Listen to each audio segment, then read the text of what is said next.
Bonjour à toutes et à tous, bienvenue dans le troisième numéro d'Ainsi soit-il, l'émission qui aborde l'identité sous toutes ses formes, sous tous ses genres, de manière plurielle, de manière intersectionnelle, et qui, depuis deux numéros déjà, interroge des personnes que j'ai pu rencontrer dans ma vie et qui m'ont donné envie d'aller un petit peu plus loin dans leur parcours et dans leur identités. Aujourd'hui, on a la chance d'accueillir Mélanie Jaoul.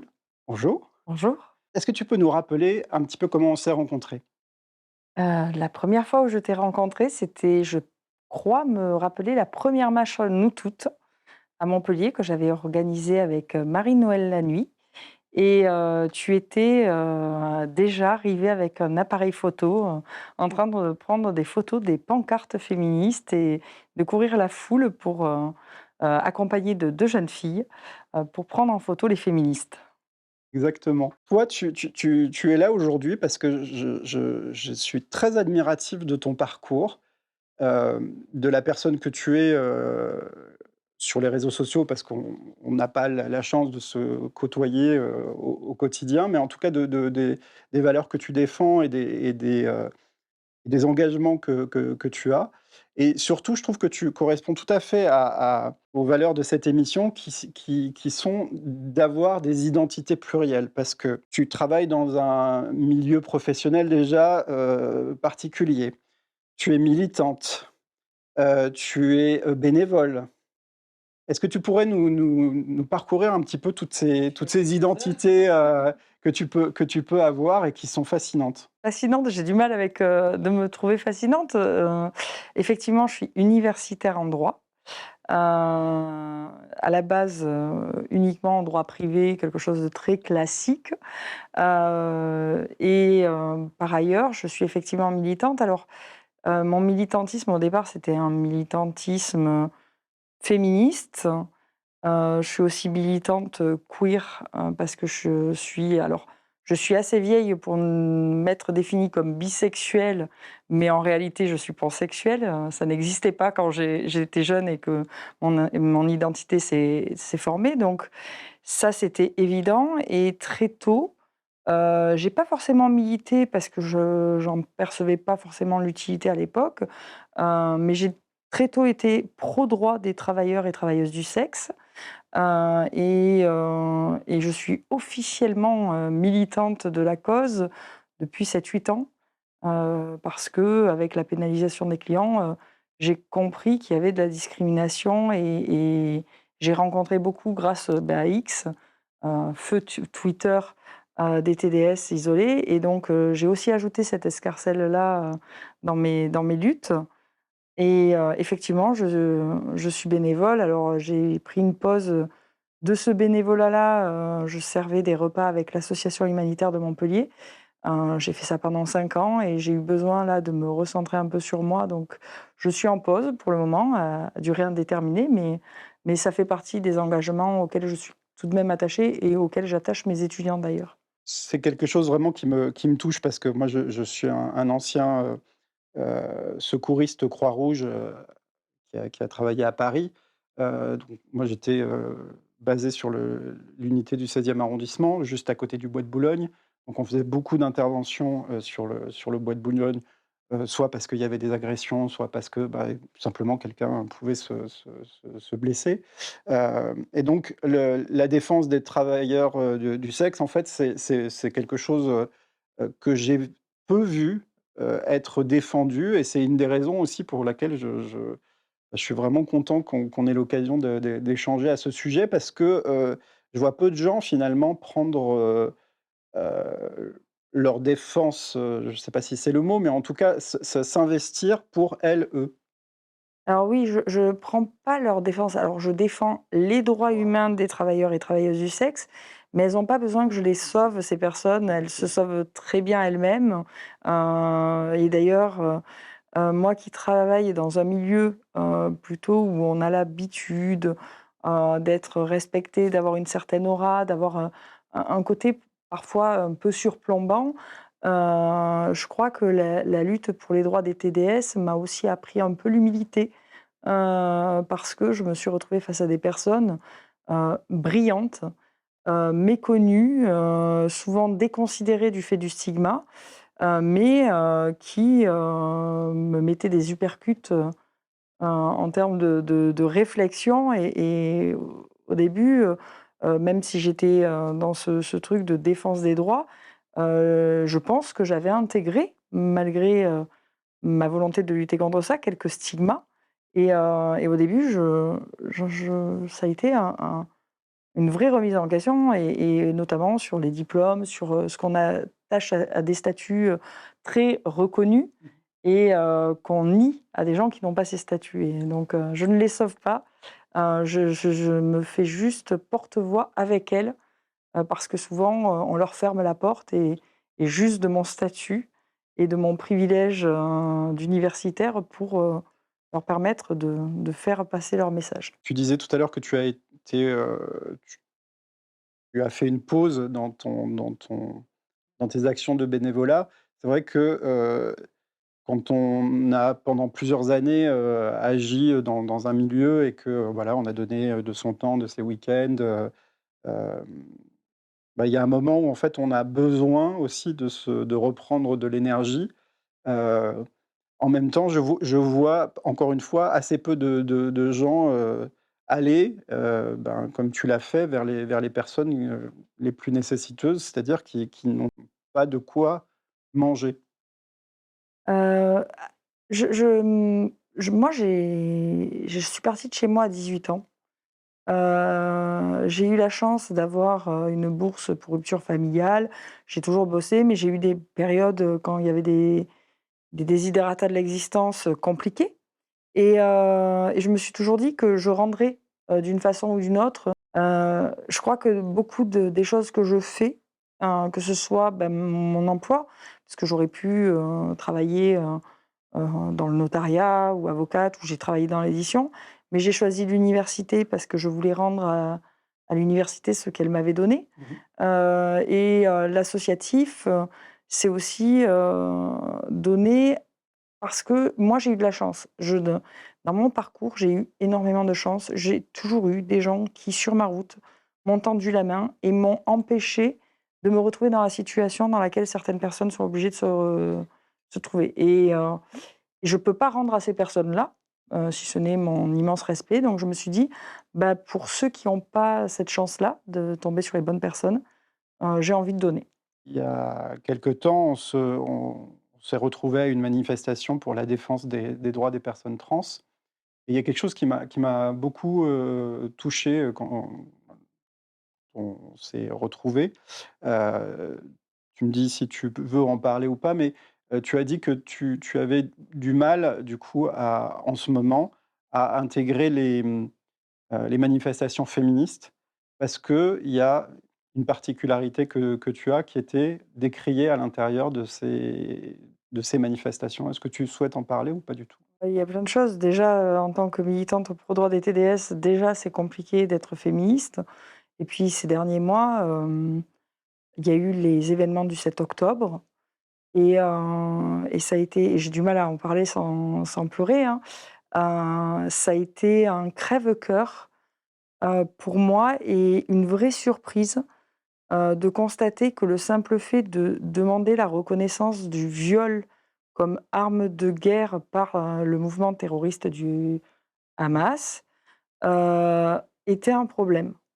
Que les femmes, israéliennes et juives n'étaient a priori pas communes en humanité avec les autres femmes et que, le viol pouvait être légitimé, dans un certain cas et dans ce cas-là en tant que femme et en tant que personne juive, je trouve ça extrêmement violent, douloureux, parce qu'en plus, ces derniers mois, il y a une situation catastrophique, que ce soit pour, les Israéliens, qui ont rien demandé ou pour les Palestiniens qui ont rien demandé, sur l'autel de jeux de pouvoir et qui leur sont, quelque part un peu étrangers et que, en tant que juive, femme juive, j'ai été assignée à un élément d'extranéité.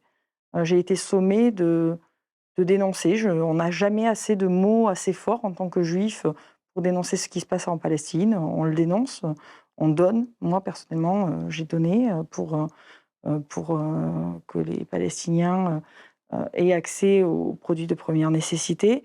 J'appelle au cessez-le-feu, mais ça ne suffit pas. On est assez assigné à quelque chose de très violent et nié dans nos identités, nos vécus. On est nié quand on dénonce de l'antisémitisme, on est hystérisé. Ce qui me rappelle aussi l'hystérisation des féministes il y a plusieurs décennies. Et c'est très dur, oui, en ce moment. Et je sais que je ne suis pas la seule à ressentir ça. C'est étonnant parce qu'on l'évoquait avec Danaël dans l'émission précédente, les violences intracommunautaires, c'est quand même quelque chose où, c'est pas qu'on n'y est pas habitué, mais peut-être qu'on le conscientise pas assez, mais elles sont tout aussi, violentes que celles qui viennent de gens qui n'ont jamais vu, ou qui n'ont jamais été au contact des féministes. Là, en l'occurrence, on a une, une preuve, mais en tout cas, on se rend compte que finalement, très facilement, un groupe qui pourrait être, uni peut se désolidariser complètement de certains membres, ben, sur une question, comme celle-ci et qui est pourtant en plus une question d'humanité où, comme tu le disais, il ne suffit plus de s'exprimer, il faut en plus prouver que, on n'est pas le soutien d'un régime qui est en train de tuer, des milliers de gens en les bombardant. Alors que enfin, si on est pour les droits humains, on est pour les droits humains de tous, en fait. Alors, je dirais, je ne suis pas surprise de l'exclusion du corps des luttes féministes et LGBTQIA+, de certaines catégories. Je milite pour les droits des TDS depuis un certain nombre d'années et j'ai vu le mouvement abolitionniste, qui est quand même très majoritaire dans le mouvement féministe, user des techniques de l'extrême droite à l'encontre des TDS et des personnes qui défendent les droits humains des TDS.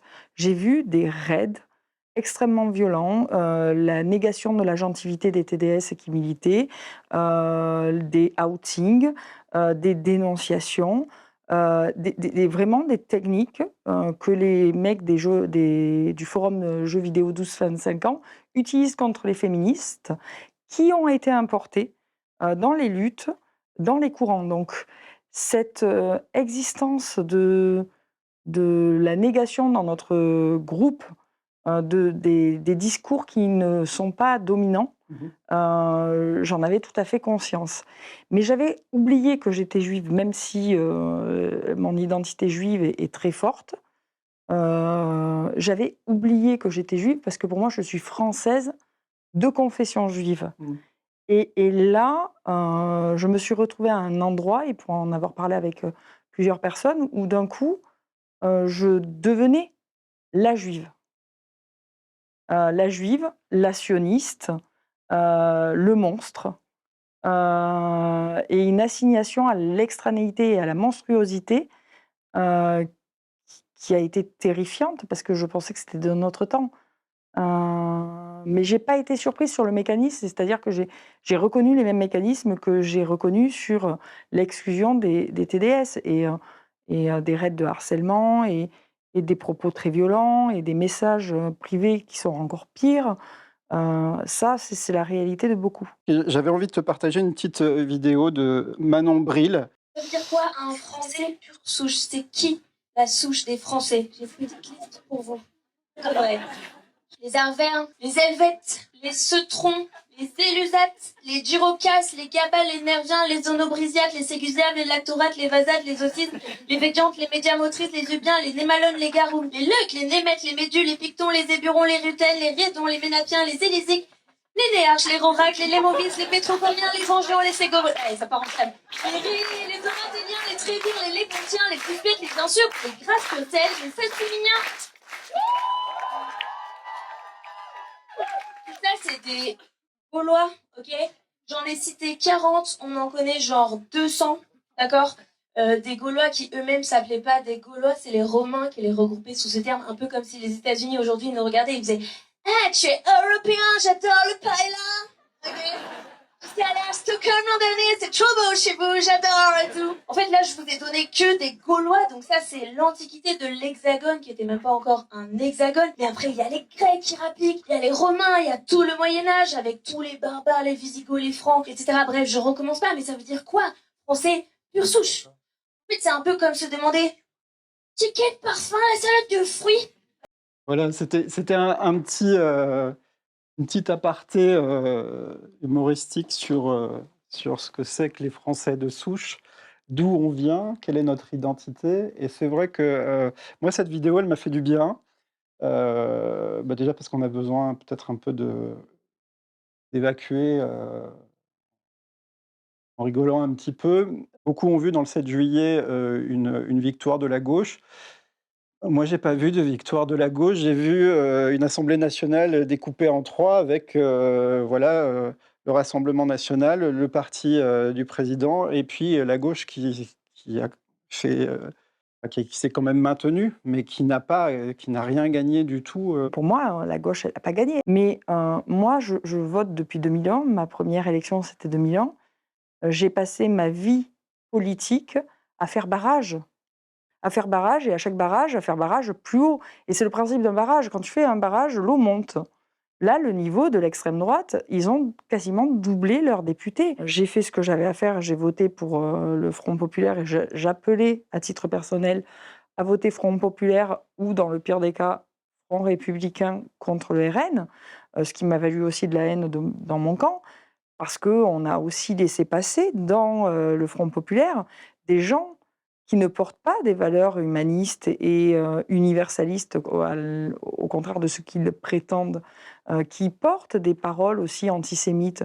Et en tant que juive, j'ai dû mettre un bulletin dans l'urne pour des gens qui ont réactivé le précepte du peuple déicide, qui ont opposé l'homme musulman aux banquiers, qui ont évoqué les dragons célestes, qui ont évoqué plein de rhétoriques antisémites, tout en disant mais où sont les condamnations? L'antisémitisme, c'est illicite, donc si on est antisémite, où sont les condamnations? Et juste pas capable de dire ok, on a un problème avec ça, on va le régler, on va le regarder en face et on va faire en sorte de se former. Peut-être que on a des paroles antisémites malheureuses, parce qu'on a des choses qui sont passées dans la culture, et on accepte de les regarder en face. Donc pour moi, on n'a pas gagné, parce que d'un, le RN a doublé ses députés, deux, il a imposé ses thématiques, trois, il y a eu la fenêtre d'Overton. Aujourd'hui, la parole raciste, antisémite, LGBT-phobe n'a jamais été aussi forte, les agressions n'ont jamais été aussi nombreuses. Je pense que là, on est à un point de bascule et que les enjeux sont graves, l'heure est grave et la responsabilité est grande. Toi, ton quotidien, il est quand même pas évident, quoi. Ah, mon quotidien, du moins, là, ces dernières semaines, j'étais entre 150 et 200 blocages par jour. De manière générale, depuis que je suis militante sur les réseaux, je dis toujours, en essayant d'en rigoler, que un mois sans avoir reçu 1 ou 2 menaces de mort et une dizaine de menaces de viol est un mois où j'ai pas assez milité. Ça, c'est mon quotidien de base. J'ai eu déposé plainte pour du harcèlement. Je reçois régulièrement des menaces, des insultes, de la haine, qui peut être antisémite, antiféministe, misogyne, LGBT-phobe, parce que je cumule, je suis vraiment à l'intersection d'un certain nombre de discriminations, mais avec un avantage, c'est que je suis universitaire, donc j'ai un statut hyper privilégié et une sécurité que n'ont pas beaucoup de gens avec qui je lutte. Et là, ces dernières semaines, alors depuis octobre, ça a été très rude, et ça a été très rude parce que j'ai choisi de ne pas me taire. J'ai choisi d'assumer ma judéité et dès que je tombe sur un discours antisémite ou un propos antisémite, de le dénoncer, de le décortiquer, pas pour convaincre la personne qui le tient, parce qu'en général, je soupçonne quand même grandement les personnes qui tiennent ce genre de discours d'être convaincues idéologiquement par ce discours, mais pour que des personnes qui le voient, si elles tombent sur mes tweets ou mes propos, puissent comprendre en quoi c'est antisémite et puissent dire ben, je valide pas, et puis reprendre les gens qui reprendraient ce genre de discours. Parce que c'est C'est le propre des privilégiés. Les privilégiés n'ont pas conscience de leurs privilèges.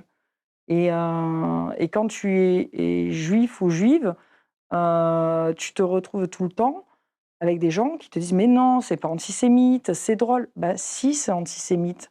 Si, assigner, les juifs à l'étranger à la double allégeance, c'est antisémite. Si, rigoler sur le prépuce d'un mec aussi ignoble soit-il dans sa politique et le nazifier alors qu'il est issu du peuple qui a été, tué par les nazis, c'est un ressort antisémite. Je veux bien croire que la personne qui a fait cette blague a juste voulu faire un bon mot et n'a pas eu conscience d'être, dans un truc qui était antisémite.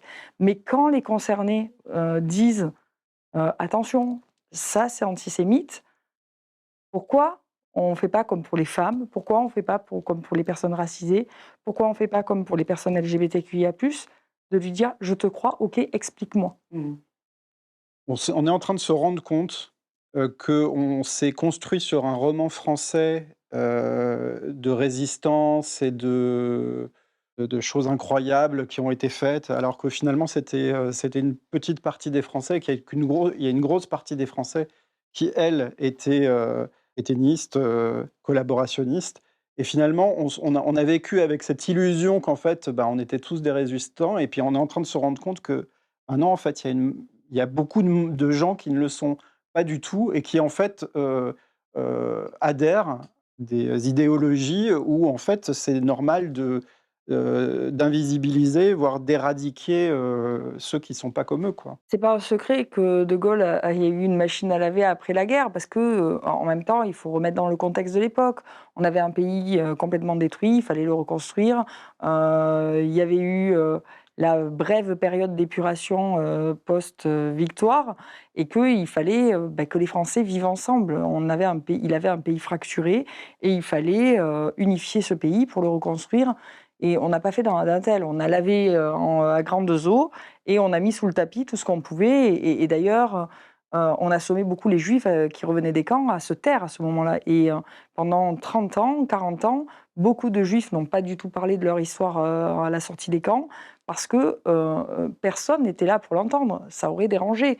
La reconstruction, les 30 glorieuses, voilà, il y avait d'autres préoccupations. Aujourd'hui, moi, j'ai un discours, sur ça, mais je suis très claire là-dessus. Faut arrêter de penser que les gens qui votent RN sont tous des fachos qui veulent, brûler tout ce qui est différent. Il y en a, et il faut pas dire, «Oh là là, c'est que du vote de contestation». Il y a une grande partie de gens qui sont racistes parce que, ils ont un sentiment de déclassement, parce qu'ils ont un sentiment, de pas comprendre le monde qui se complexifie et de pas avoir l'impression d'avoir la place légitime qui est la leur et qu'il faut bien trouver un bouc émissaire. Tu peux pas te dire: «Oh là là, ben, on est peut-être moins bon, on est peut-être moins ci», donc il faut trouver quelqu'un à blâmer. Mais je pense qu'aussi une partie de l'électorat et moi ça a été tout mon discours ces dernières semaines, vote pour le RN. Alors à mon sens pour les mauvaises raisons, mais dans un certain sens parce que les autres offres politiques ont eu la possibilité de s'exprimer, ont eu la possibilité de faire des choses et ne les ont pas fait et n'ont pas donné une image, digne de ce qu'on attend d'un député. Moi, je suis désolée, j'ai beaucoup, milité ces dernières semaines, j'ai beaucoup écouté les gens. Beaucoup de gens m'ont dit: «Mais, faire des guignoleries dans l'hémicycle, hurler, faire c'est pas ça un député». Moi, je paie pas des impôts pour, filer 7 000 balles à quelqu'un pour foutre le bordel dans l'hémicycle, alors que je touche un SMIC et que je dois nourrir ma famille à 1 200 balles. Et lui, il a 7 000 balles, il vient la moitié du temps, il passe sa vie sur les plateaux, il hurle, il braille. C'est pas ça que je veux. Je veux quelqu'un de digne, je veux quelqu'un qui vient écouter mes problèmes, qui va me dire concrètement: «Beh, voilà, tu as un problème de pouvoir d'achat. Qu'est-ce que je peux faire? Il y a un problème de changement climatique. Qu'est-ce que je fais concrètement?» sans te donner le sentiment que tu vas devoir te saigner parce que les gens ont du mal avec, la contrainte et en vrai, les gens, ils veulent, des gens leur donnent le sentiment de les écouter et qu'on le veuille ou pas, en termes de com, le RN a été très bon. Il a laissé penser aux gens qui les écoutaient, qu'ils en avaient quelque chose à faire, qui s'intéressaient à leurs problèmes, qui ne les méprisaient pas ils sont allés sur les réseaux des jeunes en disant: «Mais voyez, il me méprise pas, il vient sur TikTok, il nous montre son quotidien». Donc les gens ont de la projection, ils se disent: «Bah, il nous prend pas de haut. Mmh. Il y a pas ce parisianisme, il y a pas». Et en fait, je pense qu'il va vraiment falloir se poser la question aussi de quelle offre politique on a et quelle politique, heu, on est quand on est politicien aujourd'hui. Si on veut pas, avoir, reculé pour mieux sauter dans 2 ans, au mieux. Est-ce que toi, tu as l'impression que, alors là, on a vu une petite vidéo, humoristique, mais de la part de quelqu'un qui est historienne et qui, maîtrise son propos. Est-ce que tu as l'impression que, vraiment, on peut continuer, d'essayer de donner des informations aux gens, sans espérer forcément les convaincre, mais qu'en fait, il y a que par là qu'on va arriver à inverser la tendance? Alors moi, c'est le chemin de ma vie, hein, c'est, l'information, la transmission des savoirs. C'est mon métier, c'est ma façon aussi de communiquer sur X et on s'est suivi sur ça et je pense que tu le vois, que j'essaie toujours de faire de la pédagogie et parfois il m'arrive aussi de dire des bêtises parce que je ne suis pas infaillible et que, je peux réagir, comme toute, personne. Mais je crois qu'effectivement, débunker, les choses fausses et créer des contenus, où il y a des connaissances, c'est important. Après, moi, je pense qu'il faut réfléchir sur le modus operandi. Je pense que nous, on est resté sur des modus operandi presque institutionnels, donc qui semblent très loin quand je vois le nombre de jeunes, quand je discutais avec eux, qui me disaient qu'ils allaient voter Bardella et je disais: «Mais qu'est-ce qui te plaît dans son programme? Qu'est-ce qui» «Mais je sais pas, il est cool sur TikTok» et la réalité, elle est là, c'est qu'il faut aller là où ils sont. Alors même que j'ai été la première à le critiquer, quand, par exemple, les ministres de Macron sont allés chez un certain animateur que je n'aime pas. Pour moi, ça m'a choquée, mais en même temps, il y avait une forme de réalisme. Il faut aller là où les gens, regardent des contenus. Mmh. Si tu crées des contenus, auxquels personne ne se réfère, ça va pas marcher. Mais après, je pense que le problème, il est plus profond et qu'il faut donner les moyens à l'école, plutôt, de développer l'esprit critique et notamment, moi je constate que les étudiants, souvent, ne hiérarchisent pas l'importance des informations, n'arrivent pas à faire la différence entre les sources et ils vont mettre sur le même plan, un site institutionnel, un journal, comme Le Monde, l'AFP qui sont des sources, légitimes avec, une chaîne cryptique, ZX, 380 sur, YouTube, qui a dit des dingueries, mais comme c'est quelqu'un qui est beaucoup suivi, ça doit être vrai Mmh. quelque part. Donc ça malheureusement, on ne peut pas le changer nous en tant que créateurs de contenu, quelle que soit l'interface. C'est, aux parents, c'est à l'école, c'est à la société d'essayer de développer plus l'esprit critique, de manière générale. Je t'ai demandé d'emmener quelques livres, parce que, j'aime ça, même si je les lis pas tous, je l'avoue. L'objet livre, le fait de l'avoir à la maison, c'est comme un talisman et c'est une protection. C'est-à-dire qu'au moment où j'aurai besoin d'une information, elle sera là, j'aurai juste à la récupérer. Est-ce que tu peux me présenter quelques titres et pourquoi est-ce que tu les as amenés? Alors ça a été terrible parce que j'ai une obsession du livre, c'est pas un talisman, j'ai une bibliothèque de talismans. On partage ça. Mais je me suis dit que j'allais axer, les choix que j'ai faits sur, le travail du sexe, parce que c'est un sujet qui est trop peu investi et que trop peu de gens connaissent et que les gens connaissent en général sous le prisme de situation en personne de prostitution, abolitionnisme et donc j'ai eu envie d'apporter des livres sur ce sujet-là qui me tient particulièrement à cœur. Heu, je peux les prendre Oui, oui, ou, vas-y, ouais. ce sera peut-être plus facile pour, les présenter. J'aimerais parler de l'œuvre littéraire et artistique de Griselidis Réal. Là, c'est Chair vive, c'est une édition, complète de sa poésie. Alors Griselidis Réal, c'était une femme libre, qui a été, TDS, par choix, qui venait, d'un milieu plutôt cultivé et qui a fait un double choix. Celui de la défense des travailleuses du sexe et qui est devenue travailleuse du sexe, qui a été en fer de lance en 75, au début des années 70, de la lutte des droits. Elle était à Saint-Nizier, elle a beaucoup milité. Et dans le stigma, elle a aussi adhéré est devenue tzigane. Et elle a fait et cause avec les gens du voyage et elle a été au croisement des identités et des discriminations. Et donc, elle écrit merveilleusement bien. Elle interroge aussi le rapport au sexe et le droit des putes. Alors, j'utilise le mot, mais d'habitude, j'utilise TDS. Le droit des putes, d'être mère, d'être femme et le pouvoir qu'il peut y avoir à l'être et de dépasser le stigma qu'elle ne comprenait pas. Vraiment à lire. Justement, ça me fait une bonne transition avec le mot pute, qui normalement est réservé aux personnes concernées. Sinon, on dit travailleur ou travailleuse du sexe, vous le saurez. Dominique Lageorgette vient de sortir cette histoire du mot pute et du stigmate qui lui est assimilé. C'est bien écrit, c'est documenté, c'est intelligent. Elle est très humble face à ce travail qui est le fruit d'une vingtaine d'années de recherche. J'ai ri, j'ai pleuré, j'ai réfléchi, j'ai reconsidéré aussi ce truc de dire en fait finalement on est toutes des putes et que finalement ce stigma de la pute il va bien au groupe dominant des hommes en tant que groupe social pour nous enfermer dans une petite cage dorée dont eux seuls peuvent avoir la clé. Donc je vous le recommande. Est-ce que tu as eu l'occasion de lire Putain de Nelly Arcan? Oui. C'est un électrochoc pour moi il y a des années.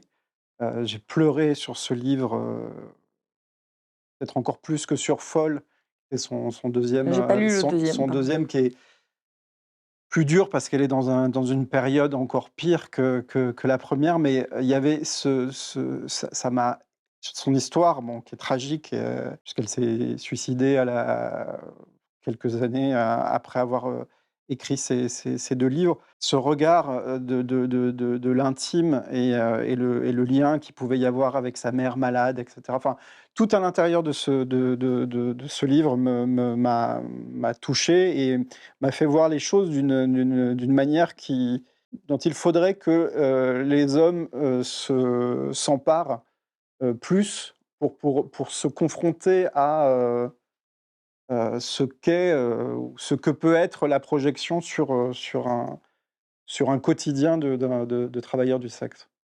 Je crois aussi que ça, je vais être terrible et peut-être un peu misandre, mais je crois que beaucoup d'hommes n'ont pas envie de se projeter, n'ont pas envie de comprendre. J'ai eu cet électrochoc encore il n'y a pas très longtemps où je parlais avec un étudiant qui avait 22 ans. Et on parle de contraception, de sexualité, et je me rends compte qu'à 22 ans, alors que ça fait 10 ans qu'on inonde les librairies d'ouvrages féministes sur comment respecter le consentement, comment prendre aussi un peu en charge mentale la contraception dans le couple. Tu as des milliers de contenus gratuits accessibles. Il était, mais au niveau zéro de la connaissance dans le sujet. Et c'était un adorable garçon, et je ne le mets pas en cause. Je me suis dit, il y a 22 ans, il est hyper connecté, il est sur tous les réseaux sociaux, des contenus gratuits, accessibles, il y en a partout, et il n'a même pas fait le début d'un pas, d'un geste pour aller vers ce contenu-là. Et c'est là aussi, ce que je te disais tout à l'heure sur les contenus. On aura beau créer des contenus hyper quali, je le vois sur le TDS, il y a des comptes, je ne vais pas faire la pub, quoique un peu, on peut en faire. Il y a Eva Vogt, il y a Cybèle L'Espérance, il y a plein de contenus accessibles où les personnes lisent des ouvrages, font des analyses critiques, mettent en perspective, donnent du contenu, donnent des tips pour comprendre, et personne ne va les voir. Ouais. Ah, I can relate. On peut pas faire boire un âne qui n'a pas soif. Le proverbe est vraiment. C'est peut-être le médium qui pêche, et comme tu le dis, et qu'il faudrait on investisse peut-être, moins de temps, et d'énergie, sur la qualité, de chaque détail, mais d'aller, partager, finalement, qui on est, ce qu'on connaît sur ces réseaux, juste en prenant notre, téléphone et en se filmant et en essayant d'engager les gens à une réflexion juste, frontale, quoi. Et peut-être qu'il y a aussi un biais du genre, parce que beaucoup de TDS sont des femmes, beaucoup de TDS militantes, outre le fait d'être femme et donc d'avoir reçu une éducation où finalement on se sent jamais légitime en tant que femme, et c'est quelque chose qui, moi, sur lequel j'essaie de travailler. On se sent jamais légitime, donc on travaille énormément, on va sourcer, on a toujours peur de ne pas être assez. Et je vois des mecs qui arrivent, qui connaissent rien au sujet, et qui viennent, et qui s'en foutent d'être appréciés, de dire de la merde. Et peut-être aussi que c'est pour ça que beaucoup de femmes ne vont pas sur ce type de réseau en se disant « Oh là là, mais j'ai pas envie de personnifier le combat, je suis personne. Moi, ce qui est important, c'est les idées. Oh là là, mais moins d'une minute pour parler d'un concept aussi complexe. Je vais forcément dire des approximations, donc je vais pas le faire. » Et on s'interdit beaucoup de choses par pureté et honnêteté intellectuelle que beaucoup n'ont pas. Et je ne suis pas sûre que ce soit forcément bon de renoncer à ça, parce que j'y suis attachée. Là, c'est l'universitaire qui parle. Mais voilà, moi, je fais rarement, j'explique rarement des trucs complexes en un tweet. Je vais faire des trades. Donc, j'avoue que TikTok, je n'ai pas osé y aller en me disant, d'un, je n'ai pas envie de personnifier, parce que moi, je ne suis pas importante. Et de deux, le timing d'une vidéo, il faut que ce soit percutant dès les premières secondes, sinon on te zappe. Et si tu as déroulé qu'une partie, mais qu'il y a un mais, un desiderata, une nuance, bah, tu le fais pas. Donc c'est problématique. Donc ça, mais c'est un vrai débat qu'on doit avoir, une vraie réflexion. Après, j'ai voulu, je regardais ce que j'avais, et j'ai voulu donner, parce que j'aime pas parler à la place de, je dis souvent, je parle avec. Mais pas pour. Et du coup, je me suis dit que j'allais venir avec des livres qui véhiculent les vécus et les luttes TDS. Par exemple, les archives militantes du centre Griselidis-Réal, qui est un centre de documentation internationale sur la prostitution. Ça s'appelle War Power, c'est Travailler, lutter, diffuser. Et c'est tous les tracts, les unes, les journaux analysés et partagés, des interviews. C'est toutes les archives en fait de la lutte TDS. C'est passionnant, c'est riche, et c'était un travail essentiel parce que on assigne les TDS souvent à un endroit avec cette image qu'on a dans la filmographie notamment du cinéma. Souvent les TDS sont représentés comme des nanas un peu bébêtes, un peu naïves, fleurs bleues, qui se sont fait avoir, qui sont pas intelligentes, qui font ça parce qu'elles n'ont pas fait d'études. Sauf qu'en fait, on se rend compte que, études ou pas, parce que pour moi, les études, ça fait pas la personne intelligente, en vrai, les luttes TDS, c'est des luttes où on a des femmes, majoritairement, mais aussi des hommes, qui ont lu de la socio, qui ont lu des trucs économiques, qui ont des vraies idées politiques et qui proposent de vraies pistes concrètes de réponses juridiques. La plupart des TDS dans le militantisme que je rencontre sont, sur certains aspects du droit, bien meilleurs que moi qui ai un doctorat en droit. Et donc, découvrir ces archives, d'un, je trouve ça extrêmement touchant. Et puis, on voit qu'il y a une pensée longue, qu'il y a un vrai collectif, même si les vécus TDS sont aussi assignés à une forme de solitude à cause des lois. Il y a une vraie âme collective et un vrai travail, et une pépite. Et c'est achetable en livre, en ligne, et ça finance d'ailleurs la collecte de ces archives et leur entretien. Et après, j'avais envie il y en a tellement, de parler des paroles de concernés. Donc il y a Tan qui a recueilli dans un livre des paroles de travailleurs et travailleuses du sexe. Ce qui m'a fait rire, c'est qu'il y a certains récits, je les connaissais de fait, puisque je connais des TDS militantes. Et du coup, quand je les lisais, avant même le nom et à la fin, et avant même de lire le nom, j'ai dit « Ah, ça c'est si belle !» Et j'entendais la voix de la TDS, et ça m'a touchée parce que connu plus de détails sur la vie de certaines TDS que je connaissais. Il y a des parcours difficiles, il y a des parcours joyeux. Et c'est très loin de l'image d'Épinal que nous vendent justement les abolitionnistes.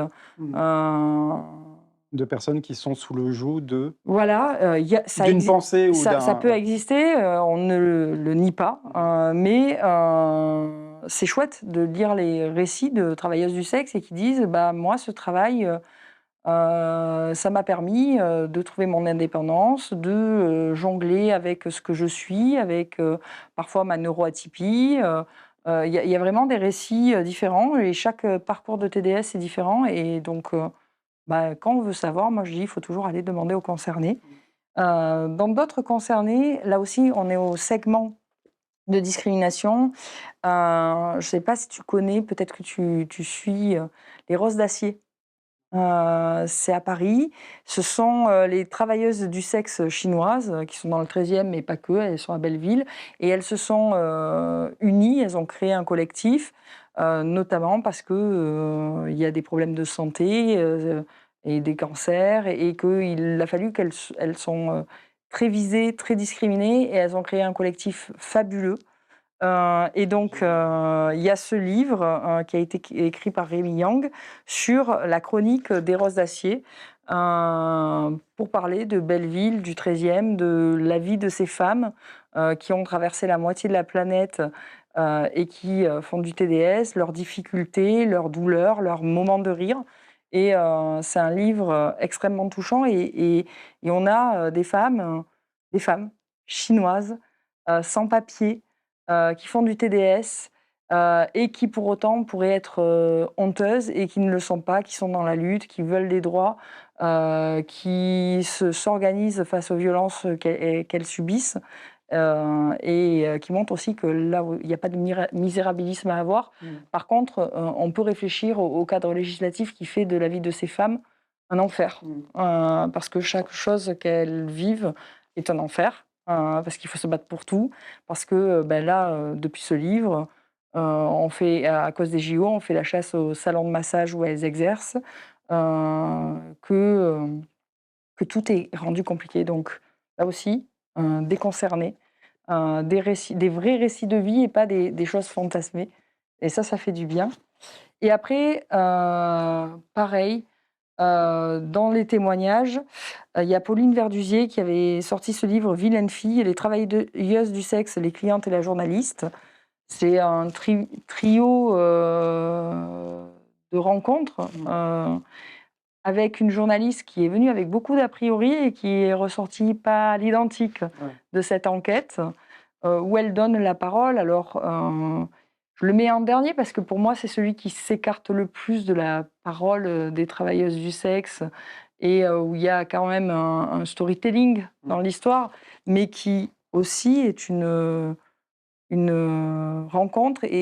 En fait, le cheminement de l'autrice est intéressant. Parce que l'autrice est venue avec ce syndrome du sauveur. Oh là là, je vais aller voir les travailleuses du sexe, mais comment on y vient? C'est quand même bizarre, j'ai envie de comprendre.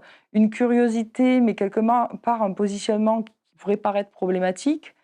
Et en même temps, la réalité qu'elle a rencontrée a fait bouger ses lignes. Et je crois que c'est vrai que ça fait toujours ça. Quand, même si on y va en étant dans une certaine vision, je ne suis pas abolitionniste, je veux y aller parce que pour moi, les TDS sont des humains comme les autres et c'est pas normal qu'ils aient moins de droits que les autres. Mais même quand tu vas comme ça, au début, tu viens avec ta charge de préjugés, d'a priori, et les premiers mois sont ah ouais, j'avais pas conscience que j'avais ce biais. Ah ouais, en fait, ça se passe comme ça. Ah ouais, et d'un coup, tu étais là et ça, tu le sens dans son travail et c'est assez intéressant de voir, à quel point, à chaque rencontre, ces lignes bougent du vécu des personnes qu'elle rencontre. À chaque fois, c'est la rencontre avec l'humain, en fait, qui est derrière le stéréotype. C'est de remettre de l'humain dans l'approche qu'on peut avoir de quelqu'un dont on ne sait rien et sur lequel on projette simplement, ben, des critères, sociologiques et émotionnels, qu'on peut dépasser, quoi. Oui et ça, c'est aussi lié à la vision très dominante dans le féminisme, de la prostitution parce que, certains mouvements choisissent leurs égéries, issues de la prostitution. Elles choisissent pas, une travailleuse du sexe, qui a fait ce travail pour des raisons qui lui sont, propres, fussent-elles économiques. Elles choisissent tout le temps des personnes qui ont été victimes de traite. C'est pas la même chose. Des personnes, qui ont été dans des relations, perverses de domination et mises sur le trottoir par un homme alors qu'elles en avaient pas envie. Mmh. Elles choisissent aussi, le storytelling qu'elles vendent parce qu'elles ont un calendrier. Leur calendrier et leur objectif final, c'est abolir la prostitution, abolir le porno. Il faut, arriver à une forme de point Goodwin du travail du sexe en disant: «Non, c'est pas du travail, c'est de la traite, on maltraite, on les torture». Et évidemment, si, c'est une violence faite aux femmes, s'il y a de la torture, s'il y a de la traite, s'il y a des personnes qui finissent détruites, tu peux être que contre. Mmh. Donc le storytelling, il est porté de cette façon-là et je trouve que des récits comme ça qui commencent à se développer, mais qui étaient trop rares, peuvent permettre aussi de dire: «Bah, oui, il y a une réalité qui existe, mais il y en a pas qu'une» Mmh. et est-ce que du coup, on doit traiter tout de la même façon alors que les réalités sont multiples? Moi, j'en suis pas certaine. Oui, puis surtout ce que tu disais, c'est de faire évoluer le cadre législatif pour pour protéger les gens, mais pas les protéger d'eux-mêmes, en fait. Juste être en protection pour qu'ils aient un accès universel, aux soins, à la sécurité, voilà, enfin, c'est pas faire des lois pour obliger les gens à rentrer dans le cadre, qu'on a projeté sur elles et eux. Oui, je suis assez convaincue, mais ça implique aussi de reconnaître une agentivité aux Mmh. personnes et c'est malheureusement ce qui est nié à beaucoup de travailleurs et travailleuses du sexe qui sont des victimes nécessairement. Tu peux pas, si tu es sain d'esprit, dans l'esprit de certains militants, vouloir être travailleuse du sexe. Non, personne ne peut vouloir ça. L'amour, ça doit être, sans argent, ça doit être beau, ça doit être pur, ça doit être on se fait l'amour en se regardant dans les yeux, cœur contre cœur. Alors déjà, même en dehors du travail du sexe, ça n'existe que très rarement cet amour-là, mais tant mieux s'il y en a qui le trouvent. Mais il y a ce truc, ouais, les travailleuses du sexe, moi, c'est des trucs qui me reviennent souvent quand j'ai des gens qui m'attaquent. C'est forcément des nanas qui ont été violées, incestées. J'ai fait un colloque il y a pas très longtemps où une nana, toute son intervention, c'était de dire que tu es incestée à 8 ans, à 12 ans, tu te mets avec un mec, qui te viole un peu et qui te tabasse un peu et à 14 ans, tu es prostituée. Son discours et je suis pas caricaturale, Mmh. c'est littéralement ce qu'elle a dit quand on était sur la table ronde, Mmh. en disant: «Voici le parcours classique d'une TDS». Je connais, je pense, bonne centaine de TDS. Je n'ai personne qui m'a raconté ce récit de vie-là. Alors peut-être qu'il y en a qui l'ont vécu et qu'elle ne veut pas en parler, mais c'est pas le récit de vie majoritaire que j'ai entendu et j'étais là, je dis: «Mais dans quel monde? Où? Présentez-les-moi» et après je vais finir, là on est plus sur des conceptuels, mais sur 2 sujets, alors il y en a un, c'est un classique, c'est Gail Peterson, sur le prisme de la prostitution. Heu, qui est pour moi, fondamental parce que, il m'a amenée aussi à réfléchir en tant que personne, pansexuelle, qui a majoritairement relationné d'ailleurs avec des hommes pendant longtemps, à questionner mon rapport, hétérosexuel et me rendre compte aussi qu'il y avait pas que dans la prostitution, des échanges économico-sexuels. Mmh. Et Gail Patterson, montre, cette réflexion-là sur l'échange économico-sexuel, ce qui m'a amené à d'autres lectures aussi sur, le travail gratuit des femmes, que ce soit le travail sexuel, le travail, reproductif ou le travail domestique. Et puis maintenant, moi, j'ajoute même dans ma réflexion, parce que, je vois bien, autour de moi, le travail, psychothérapeutique où je vois le nombre de nanas hétéros qui, dans leur couple, vont voir un psy alors qu'elles, elles n'ont pas de problème pour régler les problèmes de leur mec. Toute cette charge qu'on échange contre une certaine stabilité économique, souvent parce que les hommes ont l'argent, parce que ils gagnent plus. Et donc, ça m'a beaucoup fait réfléchir aussi sur, finalement, la plus libre, c'est la travailleuse du sexe, parce qu'elle définit les modalités de son interaction avec les hommes, elle pose un contrat, il est clair, il ne doit pas être dépassé, et elle prend de l'argent. Elle dit, «Ce que je fais, c'est du travail». Mmh. J'ai trouvé ça intéressant. Après on peut adhérer, pas adhérer, mais je pense que c'est un livre, important à lire parce qu'il, aussi questionne toute l'hétérosexualité dans le modèle dominant tel elle s'est construite, depuis des centaines d'années et que c'est juste, aujourd'hui, je pense, intolérable de continuer à véhiculer cette, hétérosexualité où on donne tant pour si peu en retour. Mmh. Parce que finalement, on ne reçoit pas tellement en retour de tout ce travail. Et donc, c'est un livre fondateur.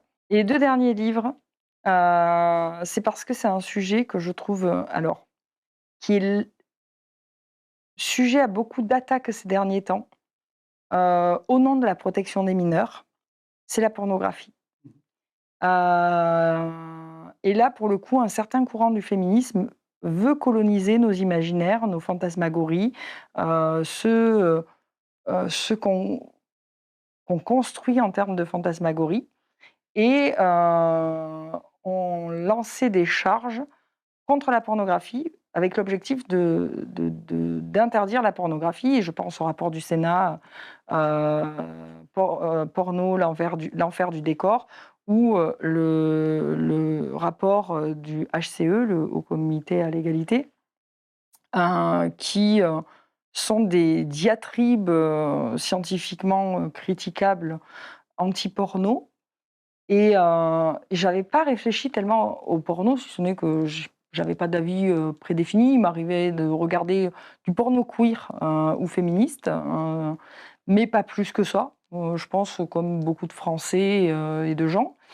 Et d'un coup, j'ai compris, que le porno était en danger. Alors d'aucuns se diraient que c'est pas bien grave, mais sauf que pour moi, le porno, ça permet de se connaître, quelle que soit ta sexualité et encore plus quand tu es, LGBTQIA+, avoir des représentations, de ta sexualité disponibles, ça permet de s'explorer, de se connaître, de pouvoir vivre et je me suis dit: «Mais c'est terrible, cette panique morale sur le porno, cette panique morale sur les représentations». Je kiffe pas certaines représentations, mais c'est de la représentation, c'est pas du réel. Dans ces rapports, on critique par exemple le teenage porn, avec notamment, belle maman ou beau papa, qui couche avec, son ado, qui est une actrice ou un acteur connu. Tout le monde sait que la personne a 30 balais, c'est absolument pas crédible quand tu le vois, si ce n'est que la personne a une jupette. Oh là là, scandale! Je dis: «Mais on est dans la légalité, on a 2 adultes qui ont signé un contrat, qui ont fait du porno, pour, faire remplir son office, être un objet de décharge sexuelle».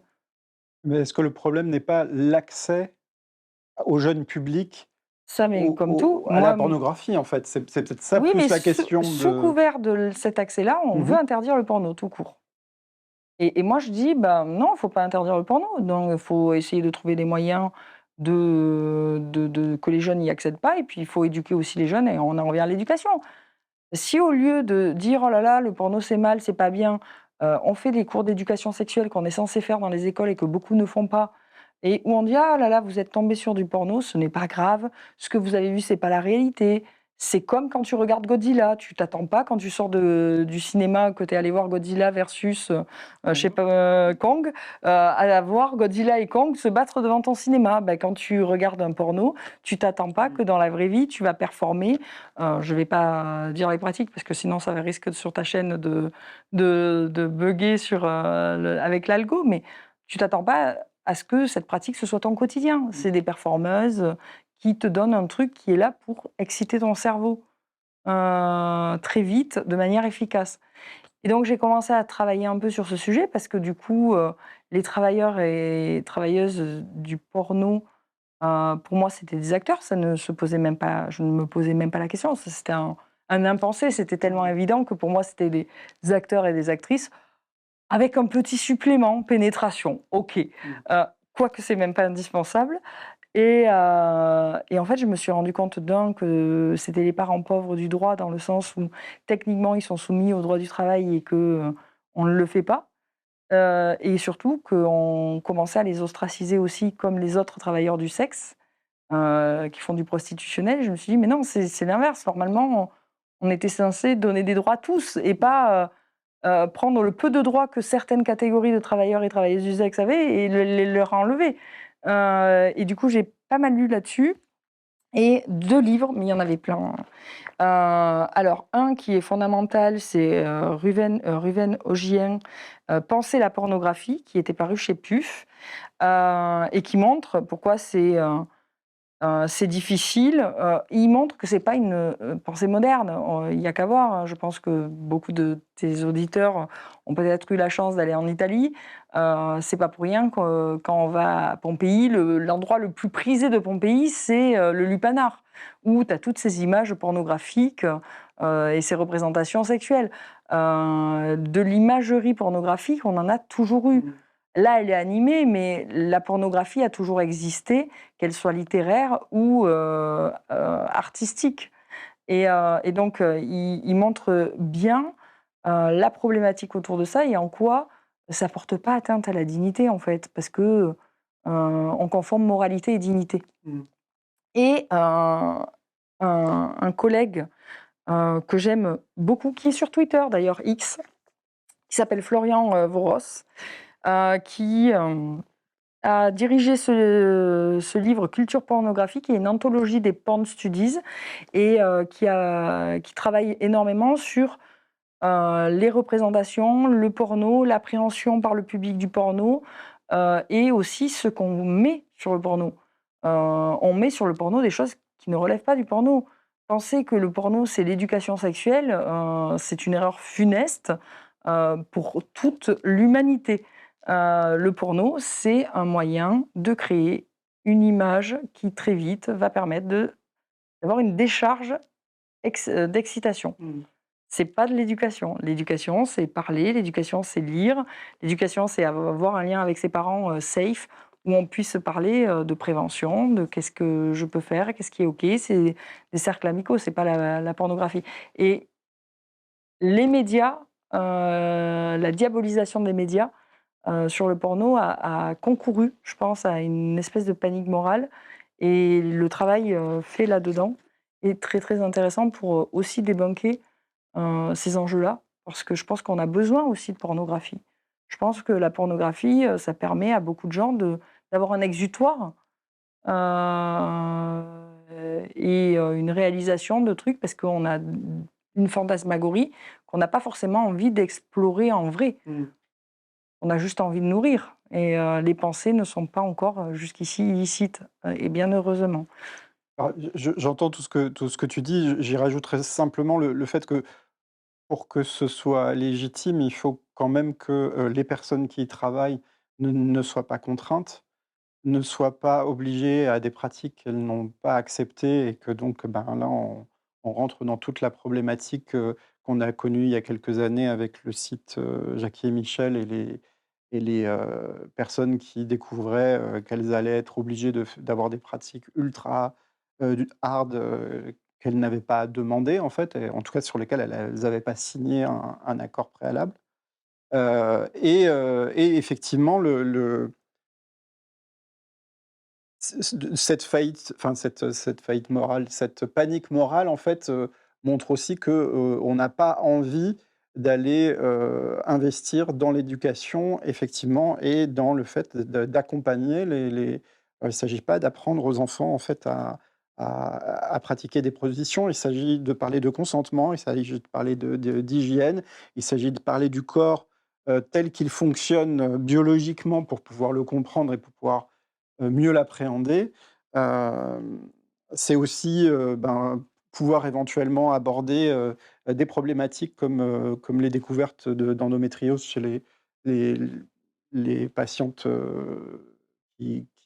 sur laquelle la puberté est un petit peu précoce, qui ne savent pas pourquoi elles ont mal et qui ne savent pas pourquoi elles ont des règles ultra abondantes et douloureuses et cetera. Finalement, bon, j'y mets quand même ces réserves-là, Mais c'est-à-dire, c'est pas des réserves, c'est-à-dire que moi je c'est ce travaille qui sur ce sujet, c'est ce qu'il faudrait en fait, je travaille sur ce sujet. Le fait de moraliser le regard sur le porno, ça évite de réfléchir à comment on fait du porno. Mmh. Moi, j'en reviens à ça aussi pour le travail du sexe, prostitutionnel. Heu, Moi, je suis pour la contractualisation, je suis pour des, coordinatrices d'intimité, pas financées directement par les producteurs, sur les tournages, mais, moi je pense que, taxer les profits, des maisons de production pornographiques pour achalander un fonds qui permettrait de rémunérer des coordinatrices d'intimité ou coordinateurs d'intimité formés, qui soient présents dès la signature du contrat. C'est-à-dire quand on définit quelles sont les scènes qui vont être tournées, les pratiques, et qui s'assure sur le tournage que c'est respecté ou que s'il y a un changement dans un sens ou dans un autre, c'est de la volonté des acteurs et des actrices. En termes de sécurité, hygiène au travail, de permettre ainsi aussi aux inspecteurs du travail de pouvoir venir contrôler sur les lieux de tournage que ce qui est fait est safe, tant en termes d'hygiène, de sécurité, de pratique, Consentement. de consentement. En vrai, quand on est pro-droit des acteurs et actrices porno, quand on est pro-droit des travailleurs et des travailleuses du sexe en général, on est pour tout ça, pour qu'on mette en place un processus qui permette de marginaliser, les situations, graves et de pénaliser ces situations graves. L'affaire French Bukake, puisqu'on en parle, faut quand même dire un truc. Beaucoup d'acteurs et d'actrices porno, lambda, classiques, qui sont dans le réseau, qui sont des professionnels, refusaient de tourner avec, le producteur en question et ces personnes-là. Avaient dénoncé et Et on ne les personne les a personne ne les a écoutés et comme plus aucun acteur classique ne voulait tourner avec eux, ils ont mis en place des réseaux là de traite des êtres humains, de violence, de viol. Mais ce qu'on voit, c'est pas du porno, c'est oui. du viol filmé. C'est pas du porno, c'est du viol filmé, c'est pénalement répréhensible. C'est 2 choses différentes. Pour moi, ça ne peut pas être qualifié de porno. Le porno, c'est des acteurs et des actrices qui font une prestation de travail qui a été déterminée par contrat avant, sous la direction d'un réalisateur et qui va être mis en distribution.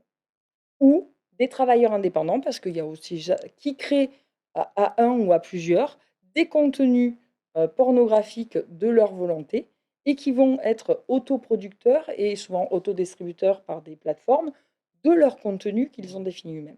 Ça, c'est de la pornographie.